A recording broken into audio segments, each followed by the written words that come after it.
मेरी उंगलियों में जादू है, मेरी आंखों में बदन की पैमाइश का कोई आला फिट है। मैं नए नए डिजाइन बनाता हूँ। आप सोचते होंगे मैं कौन हूँ? मैं लेडीज ड्रेस डिजाइनर हूँ।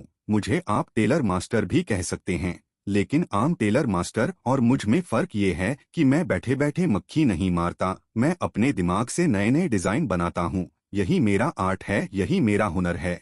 मेरे सैकड़ों शागिर्द और परस्तार हैं जो मेरे इस आर्ट की गवाही देंगे। मेरा असली नाम कुछ भी हो सकता है। आप मुझे टेलर मास्टर सत्तार कह सकते हैं। मैं आज से तकरीबन 20 बरस पहले पंजाब के एक छोटे से शहर से मुंबई जैसे बड़े शहर में आया था। इस शहर में आने के कुछ अरसे बाद ही मुझे अंदाजा हो गया था कि मैं ठीक जगह आया हूँ। इस शहर में कदरदानों की कोई कमी नहीं, बंदा हुनरमंद हो, मेहनती हो, फिर कदर करने वालों की कमी नहीं होती। मेहनत की भरपूर कीमत मिलती है, वसूल करने वाला होना चाहिए। मैंने भी यहाँ कुछ दिन बहुत सख्त गुजारे, फिर ऐसे लोग मिलने लगे जो साहिबान बन गए जिन्होंने रास्ता दिखाया। फिर मैंने इतना कमाया कि अगर संभाल कर रखता तो आज मेरे पास बहुत कुछ होता। मैं पंजाब से मुंबई जिस लड़की के साथ आया था वो बाद में मेरी बीवी बनी, या यूं कह लीजिए कि उस लड़की की खातिर मैंने अपने माँ बाप को छोड़ दिया। मैं उससे प्यार करता था, वो भी मुझ पर मरती थी। लेकिन जब शादी का वक्त आया तो मेरे माँ बाप ने साफ इनकार कर दिया। मैंने अपने माँ बाप का हुक्म मानने से इनकार कर दिया। अब मेरा अपने शहर में रहना मुश्किल था। मैंने अपनी मोहब्बत को साथ लिया और मुंबई आ गया। उस दिन से आज तक मैंने अपने माँ बाप को नहीं देखा। बताने का मकसद ये है कि मैं बहुत ही गरीबी के आलम में बड़े शहर में आया था, लेकिन हाथ में हुनर था, इसलिए खुद पर भरोसा था। शुरू शुरू में तो दूसरों की दुकानों पर कारीगर के तौर पर काम किया।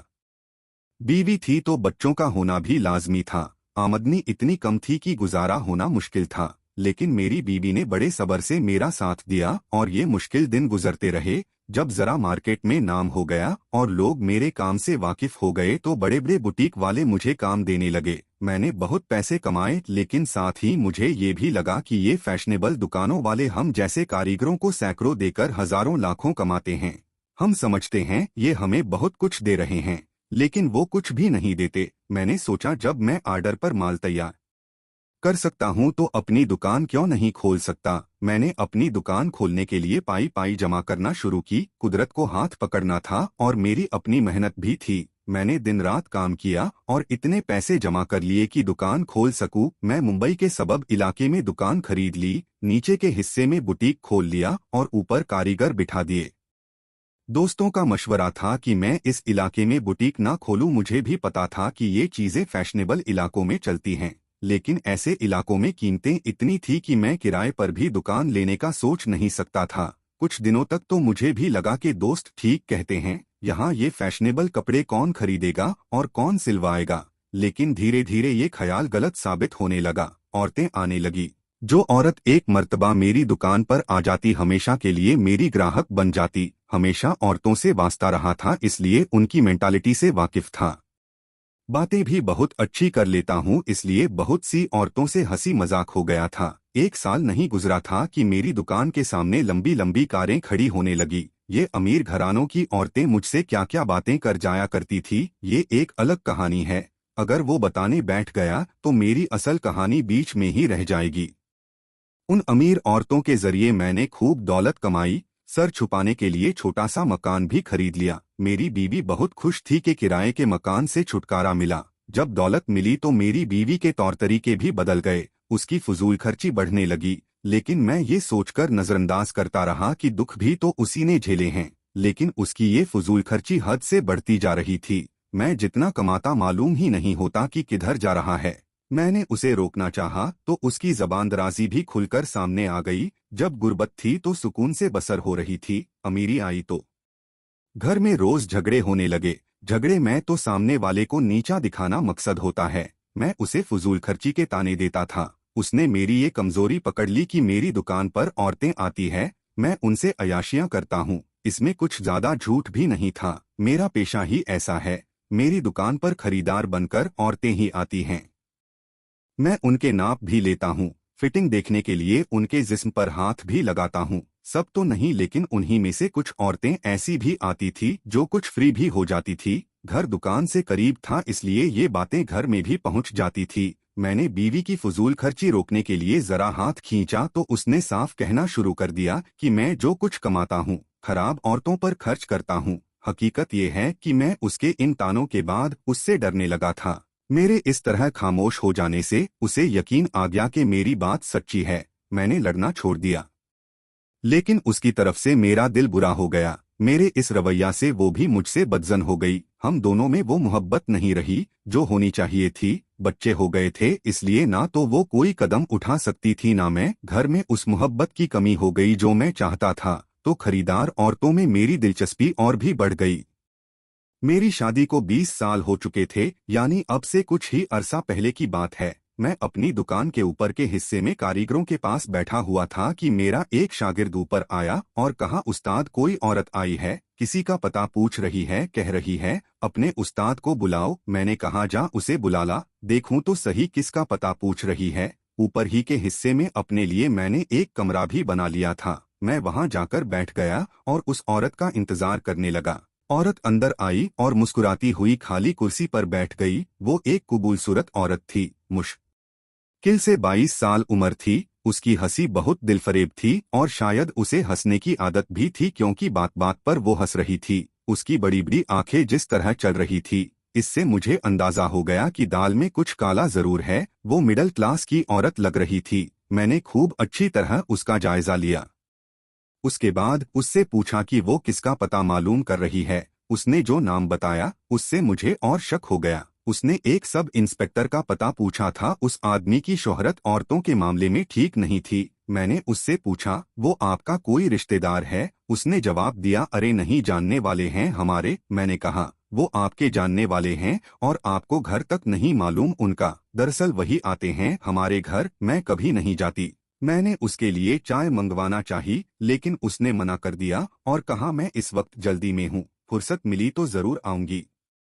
उसने कुछ इस अदा से कहा था कि मुझे यकीन हो गया था कि उसे जरूर फुर्सत मिलेगी। मैंने जानबूझकर उसे गलत पता समझाया था। न जाने क्यों मैं नहीं चाहता था कि वो इंस्पेक्टर के पास जाए। मुझे यकीन था कि कुछ देर बाद वो ये कहती हुई जरूर आएगी कि पता नहीं मिला, लेकिन वो नहीं आई। उसके जाने के बाद मैं उदास हो गया था। दिन भर कमरे से नहीं निकला।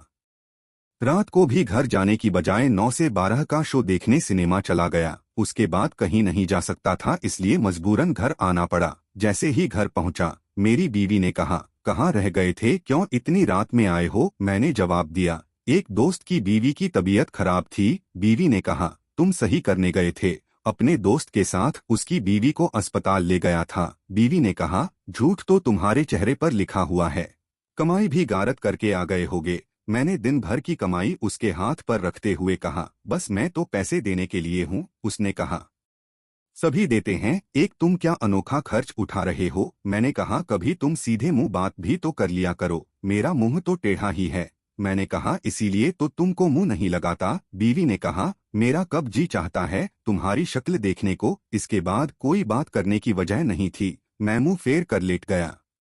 कुछ तो बीवी की बातों का गुस्सा, कुछ मैं यूं भी उदास था। नींद आंखों से उचाट हो गई। रह रहकर उस औरत का ख्याल आ रहा था। कौन थी वो, क्या नाम था उसका? मैंने तो नाम भी नहीं पूछा था। क्या खबर वो आती भी है या नहीं? बीवी की बातों का ख्याल आया तो वो औरत और भी अच्छी लगने लगी। किस तरह हंस हंस कर बात कर रही थी। मेरा उससे कोई रिश्ता नहीं था, लेकिन जी चाह रहा था कि उस दुकान में जो कुछ है उसे उठाकर दे दूं। अगर मेरी बीवी भी इसी तरह मुझसे बात करे तो क्या है जो इसे मैं ना दूं। पूरी कमाई देता हूं, लेकिन चेहरे पर मुस्कुराहट नहीं आती। देर गए तक मैं ऐसी ही बातें सोचता रहा। दिन चढ़े आंख खुली, दुकान की एक चाबी मेरे एक शागिर्द के पास रहती थी, इसलिए फिक्र की बात नहीं थी। मैंने सोचा दुकान तो खुल ही गई होगी। खूब आराम से तैयार हुआ और टहलता हुआ दुकान पर पहुंच गया। दुकान पर पहुंचते ही खुशखबरी मिली कि वही औरत जो कल पता पूछने आई थी, कब से दुकान के ऊपर बने हुए मेरे कमरे में आई बैठी है। मुझे यकीन नहीं था कि वो इतनी जल्दी अपना वादा निभाएगी। मैंने लड़के से कहा, चाय लेकर आ, और खुद अपने कमरे में पहुंच गया। वो आराम से कुर्सी पर बैठी मेरा इंतजार कर रही थी। मेरे कदमों की आवाज सुनकर चौंक गई। मुझे देखते ही उसने कहा, तुमने कल पता सही नहीं बताया था, आज सही पता लेकर आई थी, सोचा पहले तुमसे मिलूंगी। मैंने कहा क्या उससे मिलना इतना ही जरूरी है? वो अच्छा आदमी नहीं है, उससे मत मिला करो। उसने कहा इसलिए तुमने कल सही पता नहीं बताया था। मुझे तुम्हारी ये बात भी अच्छी लगी, मगर क्या करूं, मिलना पड़ता है, क्या मजबूरी है। कभी मौका मिला तो बताऊंगी। मैंने कहा क्या तुम्हें मुझ पर भरोसा नहीं है? सत्तार साहब मैं बड़ी सच्ची औरत हूँ, जब कह दिया बताऊंगी तो बताऊंगी। भरोसा किया है तो इतनी बात की है, देखना ये है कि तुम इस भरोसे पर पूरे उतरते हो या नहीं। मैंने कहा मैं तुम्हारे भरोसे को ठेस नहीं लगने दूंगा। मैंने उसके दोनों हाथ अपने हाथों में ले लिए। उसी वक्त लड़का चाय ले आया, हम दोनों ने चाय पी और वो फिर आने का कहकर चली गई। उस मुलाकात में जो बातें मालूम हुई वो ये थी कि उसका नाम नसरीन है, उसका शौहर किसी फैक्ट्री में मुलाजिम है और उससे उम्र में बहुत बड़ा है। नसरीन जहाँ के 3 बच्चे भी हैं। उन बातों से मुझे कुछ कुछ अंदाजा होने लगा था कि वो किस किस्म की औरत है, लेकिन अभी और बहुत कुछ जानने की जरूरत थी। ऐसी औरतों से मेरा बहुत साबका पड़ा था, लेकिन नसरीन में कोई ऐसी बात जरूर थी कि मैं बेचैन रहने लगा था। वो आ जाती तो दिल बहेल जाता, चली जाती तो मैं खोया खोया सा रहने लगता। मैं अपने आप से डरने लगा था कि अगर यही हालत रही तो मेरा क्या होगा। उसे जब मौका मिलता वो मुझसे मिलने मेरी दुकान पर आ जाती। हर मुलाकात के बाद बेताबी बढ़ती जा रही थी। मैं कारीगर नहीं था, दुकान का मालिक था। किसी की मजाल नहीं थी जो मेरी इजाजत के बगैर मेरे कमरे में आ जाता। हम दोनों कमरा बंद करके घंटों बातें किया करते थे। जैसे जैसे मैं उसके करीब होता जा रहा था वो मेरे दिल में उतरती जा रही थी। हम दुकान से बाहर भी सैरो तफरी के लिए जाते थे। कभी फिल्म देखने चले गए, कभी किसी अच्छे होटल में खाना खा लिया, कभी समंदर के किनारे चले गए। मैं उस पर बहुत पैसे खर्च कर रहा था। कभी कभी मेरे दिल में ये ख्याल जरूर आता था कि कहीं वो मुझे बेवकूफ तो नहीं बना रही है। फिर सोचता था अगर ऐसा भी है तो क्या बुरा है, चंद लम्हों का सुकून तो मिल रहा है। वो गैर औरत है, मेरा इतना ही साथ दे सकती है। हमारी इस तरह की मुलाकातों के बाद ये मुमकिन ही नहीं था कि बात ना फैलती। उसके बार बार दुकान पर आने से लोग शक में पड़ गए थे। जब वो आती तो बराबर के दुकानदार और खुद मेरे शागिर्द एक दूसरे की तरफ देखकर हंसा करते थे, लेकिन किसी की इतनी हिम्मत नहीं थी कि मुझे कुछ कहता।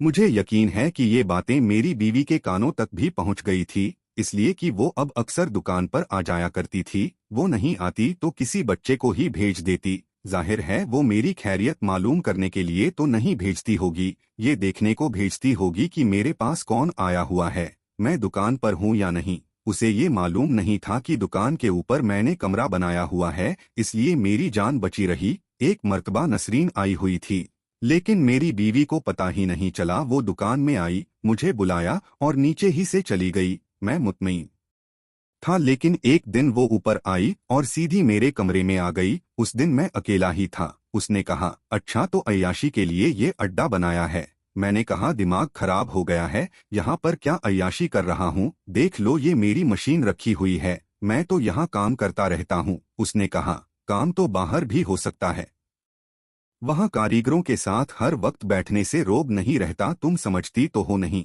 मैंने कुछ इस तरह कायल किया कि वो मुतमिन होकर चली गई। मैंने सोचा उसने ठिकाना देख लिया है, आज नहीं तो कल पकड़ा जरूर जाऊंगा। आखिर यही तय किया कि नसरीन को कुछ दिन के लिए दुकान पर आने से रोक दूं। कुछ दिन गुजरेंगे तो बीवी का शक दूर हो जाएगा। मेरे कहने से पहले ही ये इंतजाम हो गया। जो बात मैं कहना चाहता था वो नसरीन ने कह दी। आज रात तुम मेरे घर आ सकते हो, मुझे तुमसे बहुत सी बातें करनी है। आ तो सकता हूँ, मगर मैंने तुम्हारा घर कहाँ देखा है? ये पर्चा है, इस पर मैंने पता लिख दिया है, 9 बजे तक पहुँच जाना। मैंने पूछा तुम्हारा शौहर घर पर नहीं होगा? उसने कहा तुम उसकी परवाह मत करो। मैंने उसे रोका नहीं, वो भी जल्दी में थी, आई और चली गई। मैंने शुक्र किया। अगर इसी वक्त बीवी आ जाती तो क्या होता। मैं दिल ही दिल में खुश हो रहा था कि चलो घर देखने का मौका तो मिला।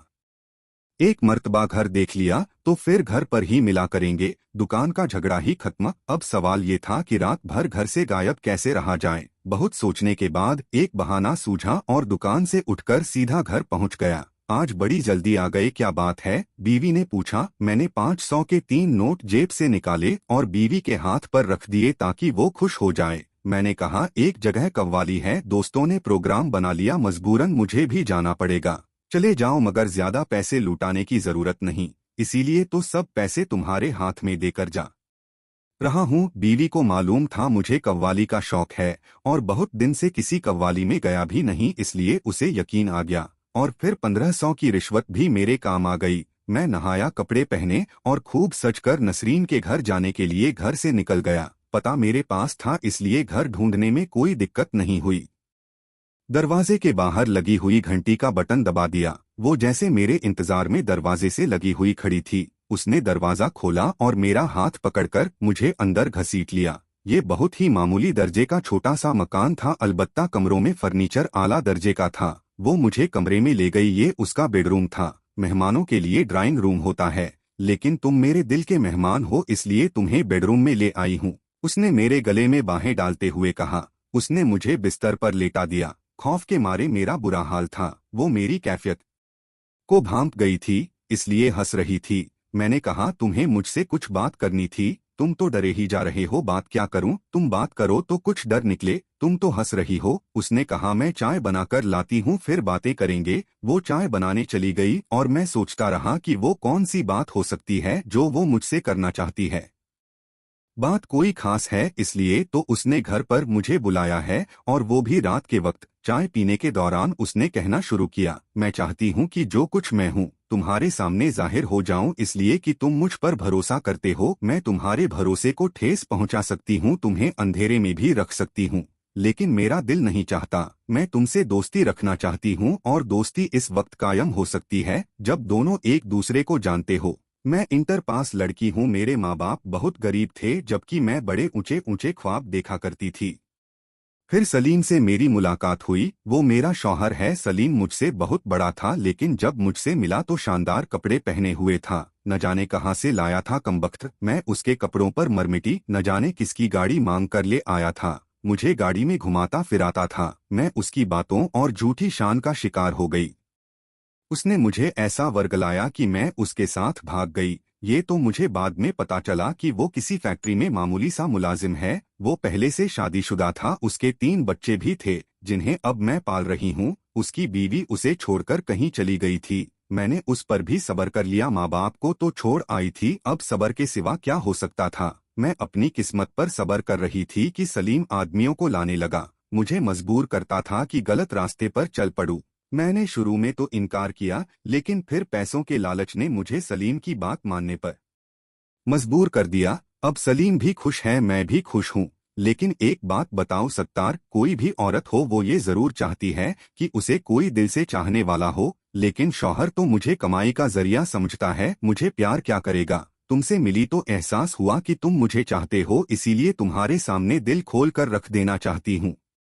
यहाँ तक बताने के बाद वो फिर चाय बनाने के लिए चली गई। वापस आने के बाद उसने फिर कहना शुरू किया, सत्तार तुम मुझसे नफरत करो या मोहब्बत, मैं ये बताए बिना नहीं रह सकती कि मेरी छोटी सी जिंदगी में बहुत से मर्द आ चुके हैं, और मैं ये सोचकर उनसे संबंध रखती हूँ कि जो कुछ सलीम मुझे नहीं दे सका मैं उनसे ले लूँ। मैं अच्छा पहनती हूँ, अच्छा खाती हूँ, सलीम ये सब कुछ मुझे नहीं दे सकता था।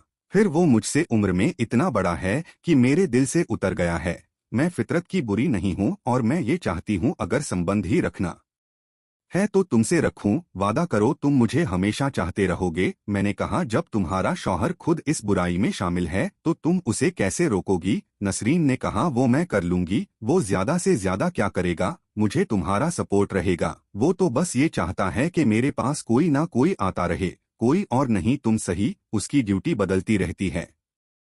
जब उसकी रात की ड्यूटी होती है तो मुझसे मिलने वाले रात में आते हैं, इसलिए तो मैंने तुम्हें आज बुलाया है। बच्चों को हमने बोर्डिंग में रखा हुआ है। ये हालात सुनकर मैं सोच में पड़ गया, कहीं ये औरत मुझसे कोई चालाकी तो नहीं कर रही है। उसकी सच्चाई ने मेरे दिल में उसकी कदर बढ़ा दी थी। अगर वो ये सब कुछ ना बताती तो मैं क्या कर लेता? उसने मुझे अंधेरे में नहीं रखा। क्या ये उसकी ईमानदारी नहीं? अगर मैं इस वक्त उसका सहारा बन जाऊं तो ये इस गुनाह से निकल सकती है। रात आधी गुजर चुकी थी। एक अकेली जवान औरत मेरे पास थी, जो मुझसे मोहब्बत भी करती थी। घर में कोई भी नहीं था। उस वक्त कोई भी होता तो बहेक जाता। मैं भी बहेक गया। हर वक्त हंसने वाली उस वक्त रो रही थी। मैंने उससे पूछा, अच्छा ये बताओ, अगर मैं तुम्हारा सहारा बन जाऊं तो तुम कोई और सहारा तो नहीं ढूंढोगी? उसने कहा, मेरा दरवाजा तुम्हारे सिवा किसी के लिए नहीं खुलेगा। वो रात उसी गुनाह की नजर हो गई जिससे वो बचना चाहती थी। मैंने ये भी नहीं सोचा कि मैं खुद भी उस गुनाह में शामिल हो रहा हूँ जिसका शिकार दूसरे होते रहते हैं। 1,000 के नोट मेरी जेब में पड़े थे, वो मैंने उसे देते हुए कहा, और लगे तो मांग लेना। उसने पूछा, फिर कब आओगे? मैंने कहा, जब तुम्हारे मियाँ की ड्यूटी रात को होगी। उसकी तो एक दिन 8 ड्यूटी बदलती है, तो फिर मैं परसों आऊंगा। एक दिन छोड़कर मैं फिर उसके घर पहुंच गया। वो मुझे दरवाजे से कमरे तक इस तरह लेकर गई जैसे मैं कोई बादशाह हूँ। उसकी यही बातें तो थी जो मुझे दीवाना किए दे रही थी। ऐसे मौके पर जब बीवी का सलूक याद आता तो नसरीन की मोहब्बत दिल में और भी घर कर लेती थी। अब मैं हफ्ते में 2-3 बार उसके घर जरूर जाता था। इस तरह बार बार घर से गायब होने पर बीवी का शक में पड़ जाना लाजिमी था। अब मैंने ऐसा कर लिया था कि जिस रात नसरीन के घर जाना होता था, मैं जानबूझकर बीवी से उलझ पड़ता था। वो जबानदराज तो थी ही, बराबरी से जवाब देती और मैं गुस्से में घर से निकल जाता। ये बहाने कब तक चलते? बीवी ने तो सोचा होगा कि आखिर कौन सा घर है कि जब लड़ता है वहां जाकर सो जाता है। वो खोज में जरूर लग गई होगी जिसका इल्म मुझे नहीं था। मैं अपनी आमदनी का बड़ा हिस्सा नसरीन पर खर्च कर रहा था। वो मेरी गुलाम बनी हुई थी। अब मैं दिन में भी उसके घर जाने लगा था। मेरे इस तरह दुकान से गायब रहने की वजह से मेरा कारोबार ठप होने लगा। दुकान नौकरों पर छोड़ी हुई थी और मैं नसरीन के घर के चक्कर काट रहा था। मेरी आंखों पर ऐसे पर्दे पड़े हुए थे कि मुझे नसरीन के सिवा कोई नजर नहीं आ रहा था। लेकिन जब दुकान बिल्कुल ही बैठने लगी तो मेरे हमदर्द मुलाजिमों ने मुझे समझाया। मैंने भी सोचा कि जब कारोबार ही ना रहा तो क्या फायदा, शायद नसरीन भी मुझे छोड़ जाए। मैं कोशिश करने लगा कि कम से कम दिन में नसरीन के घर ना जाऊं। मैं पाबंदी से दुकान पर बैठने लगा। कारोबार को कुछ संभाला मिला। मैंने नसरीन को समझा दिया था कि वो दुकान पर ना आया करे, लोगों को बातें बनाने का मौका मिलता है। और फिर मेरी बीवी को भी शक हो गया है। लेकिन एक दिन न जाने उसे क्या सूझी कि वो आ गई। मैं भी खुश हो गया कि चलो आ गई तो आ गई। अभी उसे आए हुए कुछ ही देर हुई थी कि मेरे बीवी आ गई। कोई दुश्मन मेरे पीछे जरूर ऐसा लग गया था जिसने उसे खबर कर दी, वरना उसके आने का सवाल ही पैदा नहीं होता था। उसने आते ही पूरी दुकान को गालियों पर उठा लिया। अच्छा तो वो चुड़ैल तू है जिसने मेरे शौहर को मुट्ठी में कर लिया है। नसरीन बौखला कर रह गई और सिर्फ इतना ही कहा, बहन क्या कह रही हो? मैं तो कपड़े सिलवाने आई थी। तुम जैसी नंगी औरतों को कपड़ों की क्या जरूरत है? इतना कहकर मेरी बीवी आगे बढ़ी और उसका गिरेबान मुट्ठी में पकड़कर ऐसा झटका दिया कि उसकी कुर्ती 2 हिस्सों में फट गई। वो सिमटकर फर्श पर बैठ गई और मेरी बीवी ने उस पर लातों और घूंसों की बारिश कर दी। मैं आगे बढ़ा तो एक हाथ मेरे भी जड़ दिया। अब मेरा सब्र जवाब दे चुका था, लेकिन मैं सबके सामने अपनी बीवी का तमाशा बनाना नहीं चाहता था। मैंने बड़ी मुश्किल से अपनी बीवी को घसीटकर अलग किया और नसरीन की जान छुड़ाई। नसरीन को अपनी दुकान से एक जोड़ी कपड़े दिए। वो बेचारी रोती हुई चली गई। बीवी के जाने के बाद मैं भी घर पहुंच गया। गुस्सा तो अभी उतरा नहीं था। मैंने जाते ही बीवी पर हाथ छोड़ दिया। बच्चों के सामने उसे जितना मार सकता था मारा। वो लाख कहती रही कि एक बाजारी औरत के लिए मुझे मार रहे हो, लेकिन जब तक मैं थक नहीं गया उसे मारता रहा। मारपीट करने के बाद मैं घर से निकल गया। यूं ही बेमकसद सड़कों पर घूमता रहा। मेरा ज़मीर बार बार मुझे मलामत कर रहा था कि मेरी खातिर एक औरत की बेइज्जती हुई और मैं उससे माफ़ी भी ना मांग सका। मुझे होश आया तो मैं नसरीन के घर चला गया। वो इसी तरह मुस्कुरा रही थी जैसे कोई बात ही ना हुई हो। मैं किसी मुजरिम की तरह सर झुकाए खड़ा था। उसने पूछा कि अपने दिए हुए कपड़े वापस लेने आए हो? मैंने कहा, नसरीन तुम किस मिट्टी से बनी हो? मेरी बीवी ने तुम्हारी जो बेइज्जती की है, मैं उसकी माफी मांगने आया हूँ। नसरीन ने कहा, एक बीवी को तुम्हारे ख्याल में क्या करना चाहिए था? वो जो भी करती थोड़ा था, वो तुम्हारी बीवी है, उसका तुम पर हक है। मैं तो चोर हूँ, चोरों के साथ यही सलूक किया जाता है। तुम्हारे सर की कसम, मुझे तुम्हारी बीवी से जरा भी शिकायत नहीं है। हाँ, ये दुख जरूर है कि बहुत से लोगों ने तमाशा देख लिया। ये ना होता तो अच्छा होता। मैं उसकी तरफ हैरत से देख रहा था। अपनी बेइज्जती का किसे अफसोस नहीं होता? इसे भी हुआ होगा, लेकिन ये उसका ज़र्फ है कि वो उसकी परवाह नहीं करती। उसके मुकाबले में मुझे अपनी बीवी बहुत बुरी मालूम होने लगी थी। अब कोई पर्दा नहीं रहा था। मेरी बीवी पर मेरा जुर्म जाहिर हो चुका था। बीवी से मेरे ताल्लुकात बिल्कुल खराब हो चुके थे। मुझे उसकी परवाह भी नहीं थी। मेरे लिए नसरीन बहुत थी। अपना ये फर्ज वो बहुत अच्छी से निभा रही थी। मेरा ख्याल रखने के लिए नसरीन काफी थी। अब मैं अपनी बीवी से इतना तंग आ चुका था कि नसरीन के सामने शादी की पेशकश रख दी। हम कब तक गुनाह की जिंदगी जीते रहेंगे, हम शादी भी तो कर सकते हैं। उसने कहा, मेरा शौहर है, बच्चे हैं, ये इतना आसान नहीं होगा। उसने शादी करने से इनकार कर दिया। बाद में मैंने सोचा तो मुझे भी उसका इनकार ठीक ही लगा। वो एक औरत थी, उसके बहुत से राज उसके शौहर के पास थे। वो किस तरह इतना बड़ा कदम उठा सकती है। मैं भी किस्मत का लिखा समझकर खामोश हो गया। एक दिन मैं दुकान पर बैठा था कि गली का एक बच्चा मुझे बुलाने आया। उसने सिर्फ इतना कहा कि कोई औरत मुझे बुला रही है। मैं फौरन समझ गया कि वो नसरीन ही होगी। नसरीन गली के नुक्कड़ पर मेरा इंतजार कर रही थी।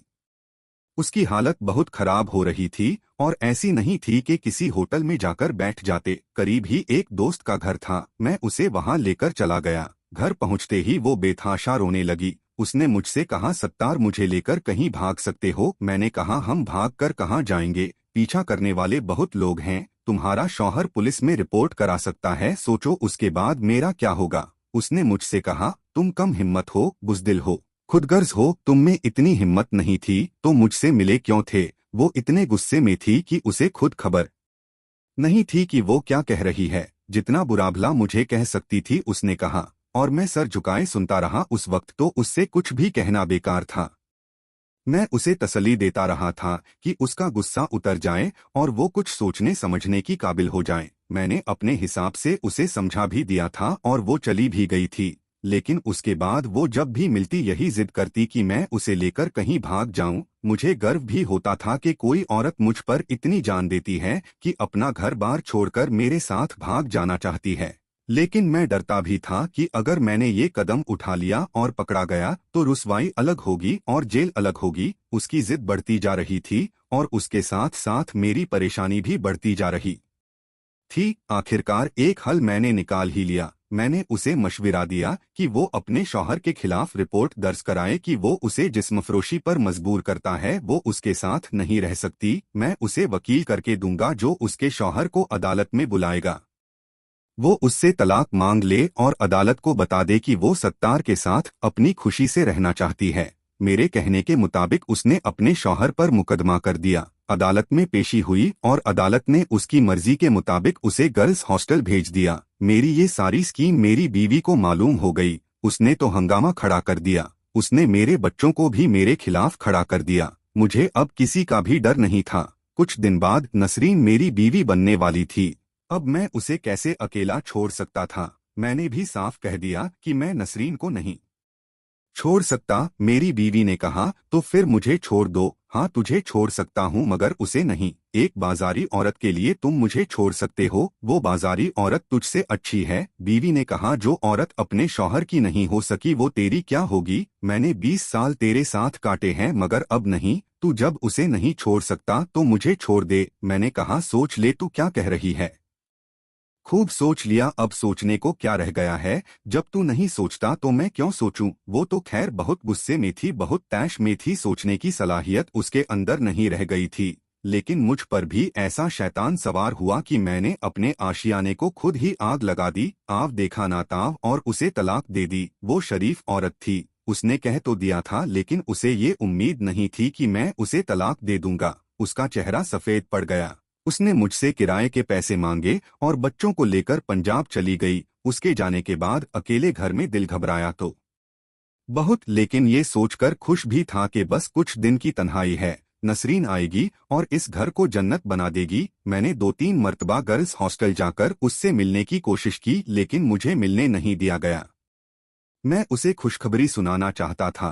पिछले हफ्ते उसकी पेशी थी, मैं भी अदालत गया। उसने अदालत के सामने बयान दिया कि उसकी उसके शौहर से सुलह हो गई है, लिहाजा वो अपने शौहर के साथ जाना चाहती है। अदालत ने उसे वार्निंग देते हुए शौहर के साथ जाने की इजाजत दे दी। गैर औरत गैर ही होती है। वो ऐसे चली गई कि पलटकर देखा तक नहीं।